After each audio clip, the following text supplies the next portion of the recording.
Hello students, welcome to my YouTube channel जिसका नाम है एजुकेशनल हट। और आज का लेक्चर होने वाला है क्लास 11th का फर्स्ट लेक्चर जो कि है फिजिकल वर्ड से। तो चलिए स्टार्ट करते हैं।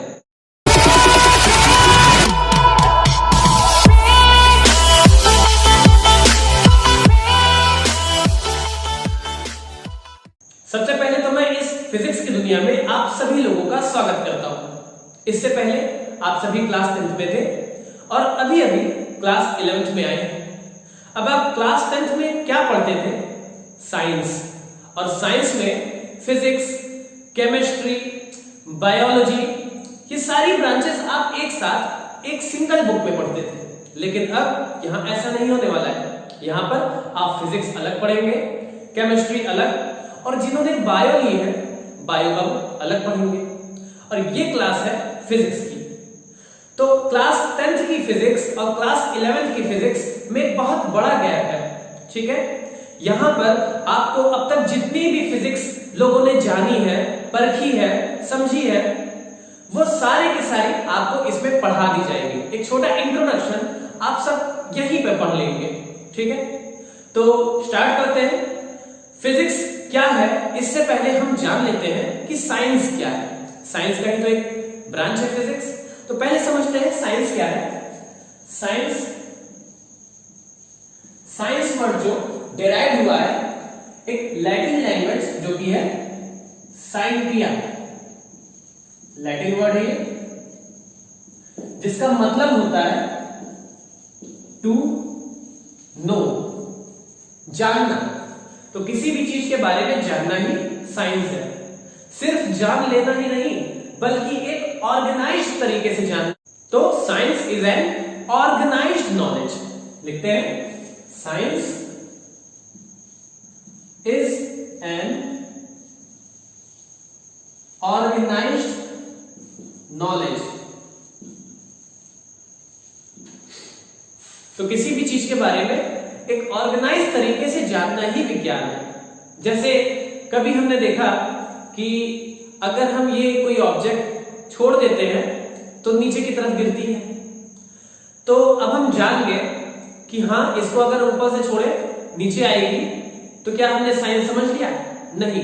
इसके पीछे का रीजन तो हम जाने कि आखिर ऐसा क्या होता है कि ये चीज छोड़ने पर नीचे ही आती है, आखिर ऊपर क्यों नहीं जाती है। तो ये सब चीजों के बारे में स्टडी करना प्रैक्टिकल के थ्रू, ऑब्जर्वेशन के थ्रू, ये सारी चीजें कहलाती है एक ऑर्गेनाइज्ड नॉलेज। हमें नॉलेज तो हुआ लेकिन एक ऑर्गेनाइज्ड तरीके से हुआ। तो ये है साइंस। अब साइंस का जो एक ब्रांच हमें पढ़ना है वो है फिजिक्स। फिजिक्स क्या है? फिजिक्स के बारे में जानने से पहले हम ये देख लेते हैं कि हम केमिस्ट्री में क्या पढ़ते हैं। केमिस्ट्री आपने सुनी है। क्या पढ़ते हैं हम केमिस्ट्री में? जो सारे एलिमेंट्स हैं उनके बारे में स्टडी करते हैं, और एलिमेंट्स के बीच में जो एक केमिकल रिएक्शन होता है वो सारी चीजें हम केमिस्ट्री में पढ़ते हैं। ऐसे बायोलॉजी में क्या पढ़ते हैं?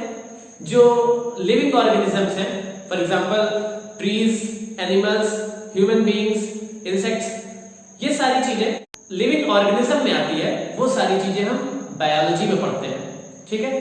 तो इसी तरह फिजिक्स में हम क्या पढ़ेंगे? तो पहले फिजिक्स का मतलब जानते हैं। फिजिक्स वर्ड जो निकला है वो ग्रीक लैंग्वेज के एक वर्ड है फ्यूजिस। फ्यूजिस इससे डिराइव हुआ है। और फ्यूजिस का मीन्स, इसका मतलब होता है नेचर। मीन्स हम फिजिक्स में नेचर के बारे में स्टडी करने वाले हैं। नेचर मतलब नेचर में घट रही सारी की सारी फिनोमिनास के बारे में हम स्टडी करेंगे। फॉर एग्जांपल ये हवाओं का चलना, बारिश जो होती है उसके बारे में, पत्थर ऊपर से नीचे गिरते हैं पहाड़ों से उसके बारे में, इंद्रधनुष बनते हुए आपने देखा होगा उसके बारे में।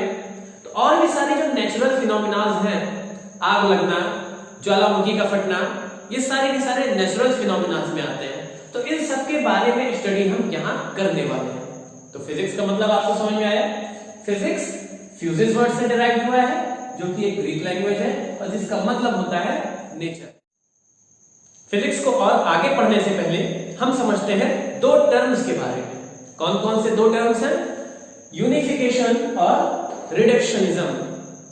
यूनिफिकेशन और रिडक्शनिज्म का यूज किया जाता है फिजिक्स में, फिजिक्स को और आसानी से समझने के लिए। फिजिक्स बहुत कॉम्प्लिकेटेड सब्जेक्ट है, इतनी आसानी से नहीं समझ में आती है, तो साइंटिस्ट इन दोनों चीजों का, यूनिफिकेशन और रिडक्शनिज्म का यूज करते हैं फिजिक्स को और आसान बनाने के लिए। कहां कहां यूज की जाती है दोनों? पहले समझते हैं हम यूनिफिकेशन को। तो unification is used to explain different phenomena in nature on the basis of one law. मतलब यूनिफिकेशन का हम यूज करते हैं एक्सप्लेन करने के लिए different phenomena in nature, nature के अलग अलग फिनोमेना को एक्सप्लेन करने के लिए हम यूज करते हैं on the basis of one law. एक सिंगल लॉ से अलग अलग फिनोमेना को एक्सप्लेन करना ही क्या कहलाता है? यूनिफिकेशन। फॉर एग्जांपल एक फिनोमेना मैं ले रहा हूं, इस ऑब्जेक्ट का ग्राउंड पर गिरना, अगर मैं इसे छोड़ दूं क्या होगा? अर्थ इसे अपनी तरफ खींच लेगी, एक फिनोमेना हुआ। दूसरा, एक सिंपल पेंडुलम मैं ले लूं और उसको थोड़ा मूव कर ऐसे छोड़ दूं, मोशन करने लगेगा। कैसा मोशन? Simple harmonic motion. तो ये दूसरा फिनोमेना हुआ। अर्थ का सन के अराउंड रिवॉल्यूट करना, घूमना, चक्कर लगाना सन का, एक और फिनोमेना है। तो ये सारे अलग अलग फिनोमेना हैं, लेकिन ये सारे के सारे फिनोमेना को न्यूटन ने एक सिंगल लॉ में एक्सप्लेन किया है। कौन सा लॉ है वो? बहुत famous law, law of gravitation. ठीक है, लॉ ऑफ ग्रेविटेशन से इस ऑब्जेक्ट का नीचे गिरना, कि आखिर क्यों ये नीचे गिरता है, वो एक्सप्लेन हो सकता है। कोई एक simple pendulum simple harmonic motion क्यों करता है, वो भी एक्सप्लेन हो सकता है। और अर्थ सन के अराउंड या कोई भी प्लेनेट सन के अराउंड रिवॉल्यूशन क्यों करती है, ये भी एक्सप्लेन हो सकता है। तो ऐसे कई फिनोमेनास को हम एक सिंगल लॉ, जो कि है लॉ ऑफ ग्रेविटेशन, से एक्सप्लेन कर सकते हैं। यही कहलाता है यूनिफिकेशन। ठीक है, तो अगला वर्ड है रिडक्शनिज्म। रिडक्शनिज्म क्या है? इसकी हेल्प से भी हम फिजिक्स को और आसानी से समझ सकते हैं। यह यूज होता है किसी कॉम्प्लेक्स फिनोमेना में। जब कोई एक बड़ा या कॉम्प्लेक्स फिनोमेना ऐसा होता है जिसे समझना बहुत मुश्किल होता है, तो उसको हम पार्ट वाइज तो ब्रेक करके उसको समझते हैं। छोटे छोटे पार्ट में ब्रेक कर देते हैं सारे फिनोमेना को, कि पहले क्या हुआ, फिर उसके बाद क्या हुआ, और फिर क्या हुआ, और सारी चीजों का स्टडी हम अलग अलग करते हैं। और तब फाइनल रिजल्ट पे पहुंचते हैं कि हाँ, अगर ये पूरा एक फिनोमेना हुआ होगा, जो कि एक बड़ा फिनोमेना है, तो इसके पीछे क्या रीजन हुआ होगा और कैसे हम ऐसा कर सकते हैं। फॉर एग्जाम्पल, अगर हमें कोयले से इलेक्ट्रिसिटी बनानी है, बनता है कोयले से इलेक्ट्रिसिटी? बिल्कुल। अब कोयले से अगर इलेक्ट्रिसिटी बनानी है, तो इसके पीछे हम क्या फिजिक्स लगाएंगे, कौन सा लॉ लगाएंगे? तो एक कोई सिंगल लॉ नहीं है, कोई एक सिंगल फिनोमेना नहीं है, कई सारे टर्म्स में इसको ब्रेक करके हम समझेंगे कि इसमें क्या क्या लग रहा है। जैसे कि कोयले को सबसे पहले हम बर्न करेंगे, जलाएंगे, एक फिनोमेना। अब जलाने के कारण उसमें से कार्बन अलग होगा, ऑक्सीजन गैस अलग होगी, और बहुत अमाउंट में हीट प्रोड्यूस होगी। हीट प्रोड्यूस हुई, हीट जो है वाटर को जाके गर्म करेगी, और वाटर प्रोड्यूस हो जाएगा वाटर वेपर में, स्टीम में कन्वर्ट हो जाएगा। तो जब स्टीम बनी, ये हुआ है हीट के ट्रांसफर के कारण, थर्मोडायनेमिक्स का लॉ यहां लगा। अब आगे क्या करना है? जो स्टीम प्रोड्यूस हुई, इसमें भी बहुत सारी एनर्जी है। अब जब ये एनर्जी किसी टरबाइन से होकर पास कराई जाती है, इसी स्टीम को टरबाइन नीचे लगा होता है, तो टरबाइन पे अगर पास कराई जाती है, तो वो टरबाइन को घुमाने लगता है, मतलब मैकेनिकल वर्क करने लगता है। तो ये हुई मैकेनिक्स। अब अगला टर्म इस पे क्या होगा? जब टरबाइन घूमने लगा, तो टरबाइन से कनेक्ट होते हैं एक क्वाइल, टरबाइन से एक क्वाइल कनेक्ट कर दी जाती है, जो कि एक मैग्नेट, दो मैग्नेट, स्ट्रॉन्ग मैग्नेट होते हैं, उसके बीच में रोटेट कर रही होती है वो क्वाइल। लेकिन जो मैग्नेट के बीच में रोटेट कर रही है, तो देखिए यहां पर मैग्नेट भी आ गया, मतलब मैग्नेटिज्म भी आया। तो क्या करता है मैग्नेट? मैग्नेट उस रोटेट करती हुई क्वाइल के कारण इलेक्ट्रिसिटी प्रोड्यूस करता है। ठीक है, आपको पता है, क्लास 10 में पढ़ चुके हैं, जनरेटर जनरेटर पढ़ा है ना, जब एक रोटेट करती हुई कॉइल किसी मैग्नेटिक फील्ड में रखी जाती है तो इलेक्ट्रिसिटी प्रोड्यूस होती है। यहाँ पर इलेक्ट्रिसिटी या मैग्नेटिज्म का दोनों का यूज एक साथ हुआ है। तो इस सारी की सारी ब्रांचेस को एक साथ मिला के पढ़ना, कुछ फिनोमिनॉस को लेकर एक साथ मिला के पढ़ना, तब बना कोयले से इलेक्ट्रिसिटी। तब जाके एक कॉम्प्लेक्स प्रोसेस हमें समझ में आया कि हाँ आखिर ये कैसे हुआ होगा। तो किसी बड़े कॉम्प्लेक्स को पार्ट वाइज में ब्रेक करके समझना क्या कहलाता है? रिडक्शनिज्म। आप डेफिनेशन देखें, to derive the properties of bigger and complex system in its small constituents study is called reductionism. समझ गए होंगे? तो यूनिफिकेशन क्या है, रिडक्शनिज्म क्या है, और कैसे हम इन दोनों की हेल्प से फिजिक्स को आसानी से समझ सकते हैं, ये आपको समझ में आ गया होगा। तो अब हमें पढ़ना है what are the scope of physics. Physics का स्कोप क्या है? फिजिक्स को कितने पार्ट में डिवाइड किया गया है? फिजिक्स को, पूरी की पूरी फिजिक्स को दो पार्ट में डिवाइड किया गया है। कौन कौन से? तो बेसिकली फिजिक्स के दो पार्ट है। पहला है मैक्रोस्कोपिक, दूसरा है माइक्रोस्कोपिक। दो पार्ट, पहला मैक्रोस्कोपिक, दूसरा माइक्रोस्कोपिक। दोनों में फर्क क्या है? मैक्रोस्कोपिक में हम बड़े ऑब्जेक्ट्स के बारे में स्टडी करते हैं, जो चीजें हमें आसानी से दिखाई देती हैं वो मैक्रोस्कोपिक में आती है। इन सब के बारे में स्टडी करना कहलाएगा मैक्रोस्कोपिक। वहीं दूसरी ओर बहुत छोटे छोटे ऑब्जेक्ट्स, बहुत छोटी छोटी चीजें जैसे एटम, मॉलिक्यूल, ये सब हमें दिखाई नहीं देते हैं। इनको देखने के लिए हमें बहुत पावरफुल माइक्रोस्कोप की जरूरत होती है। तो ऐसे ऑब्जेक्ट्स जो बहुत छोटे छोटे हैं, हमें आसानी से दिखाई नहीं देते हैं, उनके बारे में स्टडी करना माइक्रोस्कोपिक कहलाता है। तो दोनों में फर्क समझ में आ गया, मैक्रोस्कोपिक और माइक्रोस्कोपिक। कुल इन दोनों पार्ट में पूरी की पूरी फिजिक्स का बंटवारा किया गया है। तो क्या इन दोनों पार्ट में पूरी फिजिक्स का बंटवारा करना क्या सही है? बिल्कुल, ये जरूरी था। क्यों जरूरी है? जैसे हम बड़े ऑब्जेक्ट्स के बारे में एक बार बात कर लेते हैं। फॉर एग्जांपल अर्थ की, जो कि सन के अराउंड रोटेट कर रहा है। यहां पर एक लॉ लगता है, लॉ ऑफ ग्रेविटेशन। अब सेम कुछ इसी तरह का ही रिवॉल्यूशन होता है इलेक्ट्रॉन्स का न्यूक्लियस के अराउंड। माइक्रोस्कोपिक में बहुत छोटा होता है, तो इलेक्ट्रॉन का कुछ रिवॉल्यूशन न्यूक्लियस के अराउंड कुछ इसी तरह का ही होता है जैसे कि सन के अराउंड अर्थ का। तो क्या वो लॉ यहां पे भी अप्लाई होगा? नहीं, वहां के लिए मैक्रोस्कोपिक के लिए एक अलग लॉ था और यहां माइक्रोस्कोपिक के लिए अलग लॉ लगेगा। तो एक का लॉ दूसरे पे नहीं लग सकता, इसीलिए हमें जरूरत पड़ी कि इन दोनों का अलग अलग स्टडी करने की। ठीक है, इसलिए इनको दो पार्ट में डिवाइड करना जरूरी था। तो मैक्रोस्कोपिक और माइक्रोस्कोपिक आप समझ गए। अब इनको एक और नाम दिया गया है। क्या? आप सोचिए कि पहले फिजिक्स जो थी किन चीजों पर अप्लाई की जाती थी और बाद में किस पर स्टडी करना शुरू हुआ होगा? बड़ी ऑब्जेक्ट्स के बारे में स्टडी पहले से ही की जाती थी और अभी हाल ही में छोटी छोटी ऑब्जेक्ट्स पर स्टडी करना शुरू हुआ, जो कि माइक्रोस्कोपिक में आता है। तो बड़े ऑब्जेक्ट्स जो कि माइक्रोस्कोपिक में है, इनके बारे में पहले से स्टडी चल रही थी। तो इन पे जो फिजिक्स अप्लाई होती है वो पुरानी हो गई है, इसलिए इसको हम कहते हैं क्लासिकल फिजिक्स। Classical physics. वहीं मैक्रोस्कोपिक की स्टडी अभी जल्दी ही शुरू हुई है, तो ये कहलाती है मॉडर्न फिजिक्स।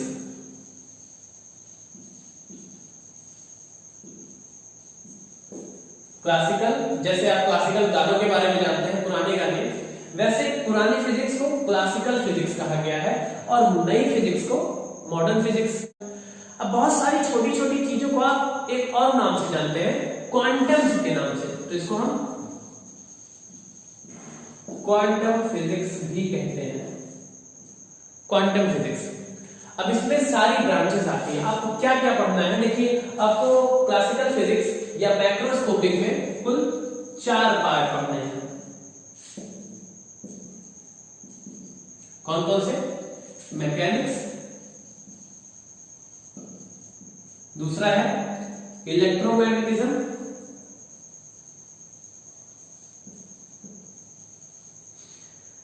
तीसरा है थर्मोडायनेमिक्स,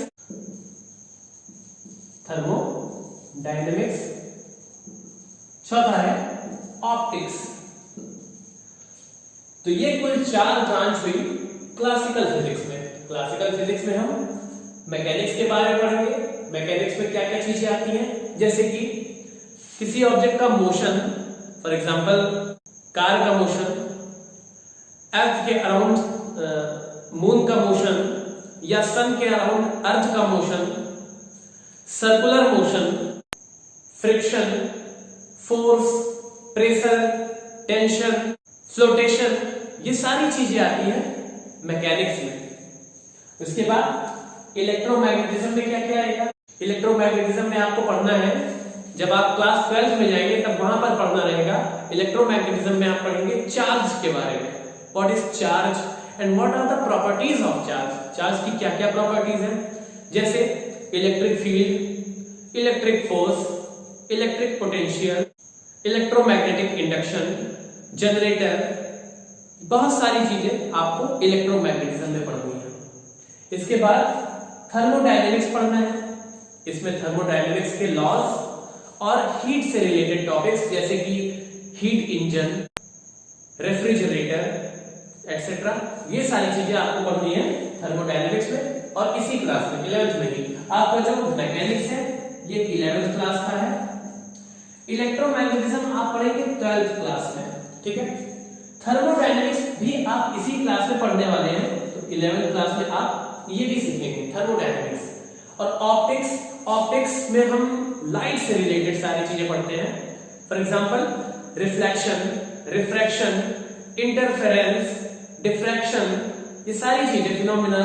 और ऑप्टिकल इंस्ट्रूमेंट जैसे कि मिरर, लेंस, माइक्रोस्कोप, टेलीस्कोप, ये सब आता है ऑप्टिक्स में, ठीक है। ये भी आप 12th क्लास में ही पढ़ेंगे। तो ये सारी चीजें हो गई माइक्रोस्कोपिक फिजिक्स या क्लासिकल फिजिक्स के बारे में। इन सब चीजों के बारे में आप पढ़ेंगे। अब आते हैं मॉडर्न फिजिक्स या क्वांटम फिजिक्स में। क्वांटम फिजिक्स में आप जान चुके हैं कि बहुत छोटी छोटी चीजों के बारे में स्टडी करना है, जैसे कि एटम, मॉलिक्यूल, इन दोनों का कैसा कंस्ट्रक्शन होता है, क्या क्या चीजें इसमें, इलेक्ट्रॉन, प्रोटॉन, न्यूट्रॉन के बारे में study, structure of electron, properties of electron, properties of proton, charges के बारे में, ये सारी चीजें आप पढ़ेंगे इसमें, ठीक है। फिजिक्स में कुल जितनी भी टाइप की फोर्सेस हैं सबको कुल 4 फंडामेंटल फोर्सेस में डिवाइड किया गया है। ये 4 फंडामेंटल फोर्सेस कौन कौन से हैं? 4 फंडामेंटल फोर्सेस। पहला है ग्रेविटेशनल फोर्स,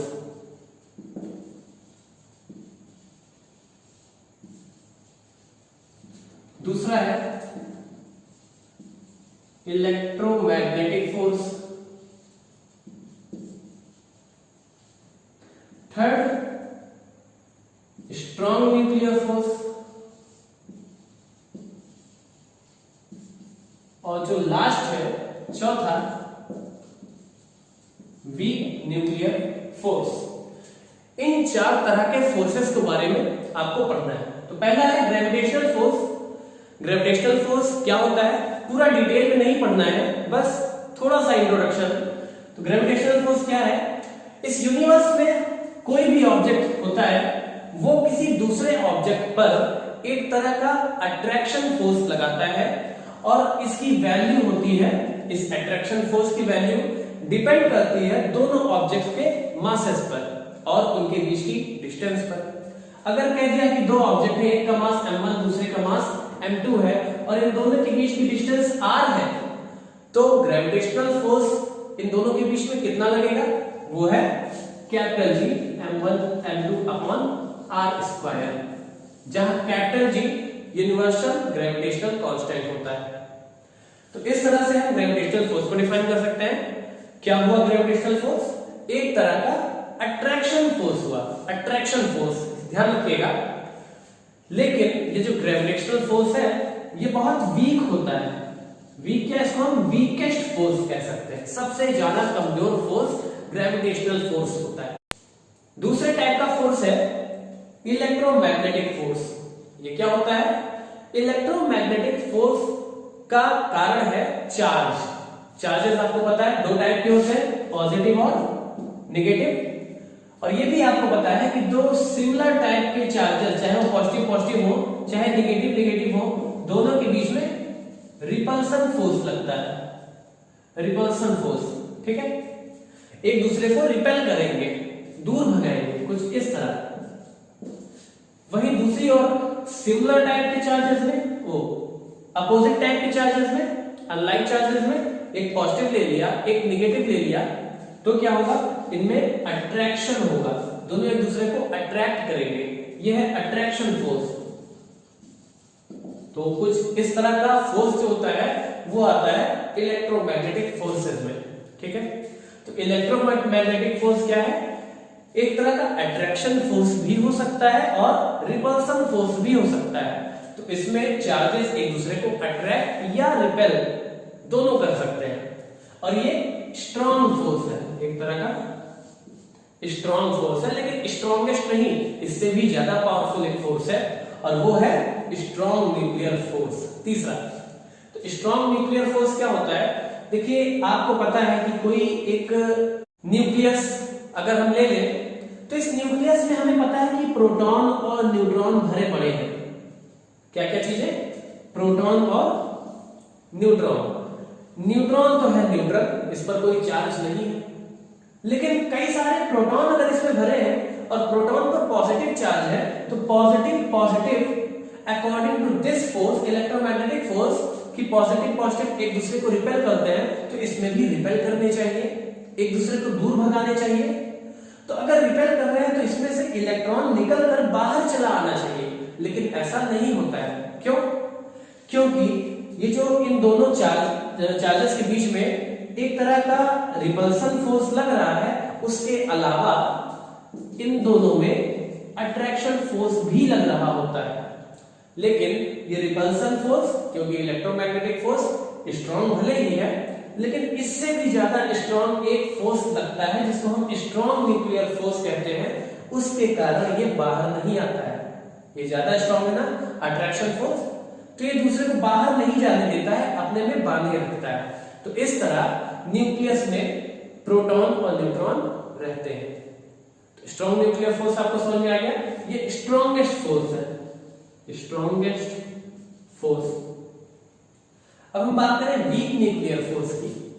तो वीक न्यूक्लियर फोर्स के बारे में आपको ज्यादा नहीं पढ़ना है इसमें, बस इतना जान लीजिए कि जो रेडियो एक्टिव एलिमेंट्स होते हैं उसमें ये फोर्स दिखाई देता है, weak nuclear force.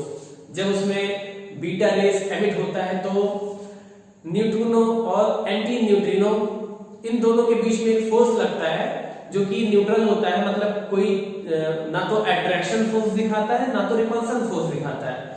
Weak nuclear force ना तो अट्रैक्शन फोर्स होता है ना रिपल्सन फोर्स होता है। तो इसके बारे में बस आपको इतना ही जानना है। तो ये चार तरह के फोर्सेस पूरी की पूरी फिजिक्स में आपको पढ़ने हैं। एक बार इनका ऑर्डर देख लेते हैं कि कौन सबसे ज्यादा स्ट्रॉन्ग, फिर उससे कम कौन।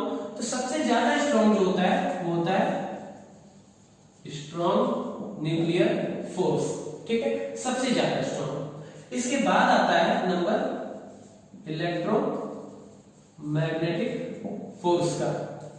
फिर तीसरे नंबर पर weak nuclear force, weak nuclear force. और सबसे ज्यादा जो कमजोर फोर्स है वो है ग्रेविटेशनल फोर्स, ग्रेविटेशनल फोर्स सबसे ज्यादा कमजोर। अगर हम एक दूसरे का कंपेयर करके देखें कि कौन किसकी कंपेयर में कितना ज्यादा कमजोर है, और अगर हम मान लें कि स्ट्रॉन्ग न्यूक्लियर फोर्स को 1 न्यूटन कहते हैं, तो जो इलेक्ट्रोमैग्नेटिक फोर्स है ये 1 का 100 टाइम्स लगेगा, मतलब 10 टू द पावर -2। इसी तरह वीक न्यूक्लियर फोर्स जो होगा वो 10 टू द पावर -13। इसके कंपेयर में, स्ट्रॉन्ग न्यूक्लियर फोर्स के कंपेयर में अगर ये 1 है तो 10 की पावर -13। इसी तरह ग्रेविटेशनल फोर्स लगेगा 10 रेज टू द पावर -38, ठीक है। 1 10 raise to the power -2, 10 raise to the power -13 and 10 raise to the power -38। ये है एक रेशियो इन चारों तरह के फोर्सेस को अगर हम एक दूसरे से कंपेयर करें तो आपको समझ में आ गया होगा कि किस तरह से फोर्स सारे वर्क करते हैं। अब इसके बाद हम समझ लेते हैं कुछ कंजर्वेशन लॉ के बारे में। क्या क्या कंजर्वेशन लॉ आपको पढ़ने हैं? कंजर्वेशन लॉज,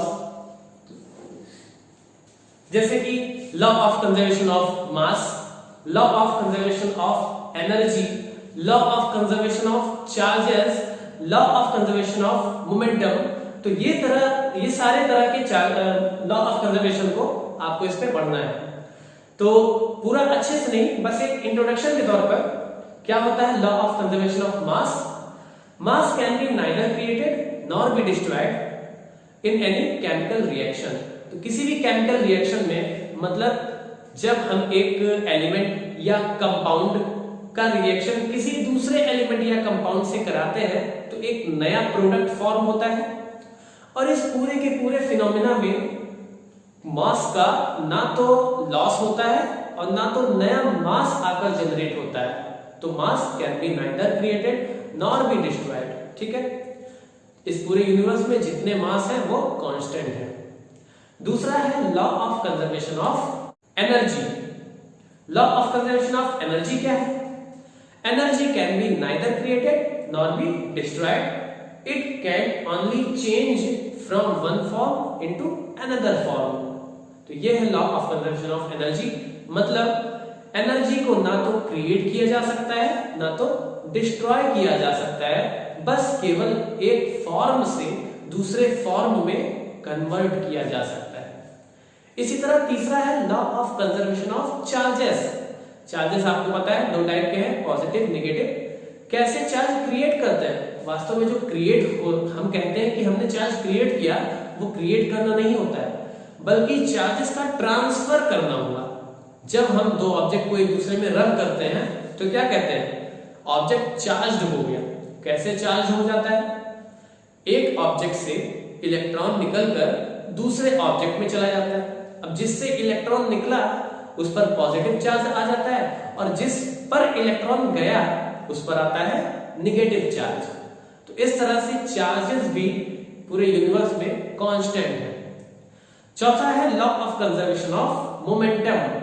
मोमेंटम में भी उसी तरह आप पढ़ेंगे कि एक सिस्टम में, अगर कोई एक सिस्टम है जिसमें एक से ज्यादा बॉडीज मोशन या रेस्ट में है, तो बिफोर कोलिजन और आफ्टर कोलिजन उन सभी का जो टोटल मोमेंटम होता है वो कंजर्व होता है। Means total momentum before collision is equal to the total momentum after collision. या ऐसे भी कह सकते हैं कि total momentum of any system remains conserved. तो ये सारी बातें हो गई इस चैप्टर की जो आपको फिजिकल वर्ल्ड में पढ़नी थी।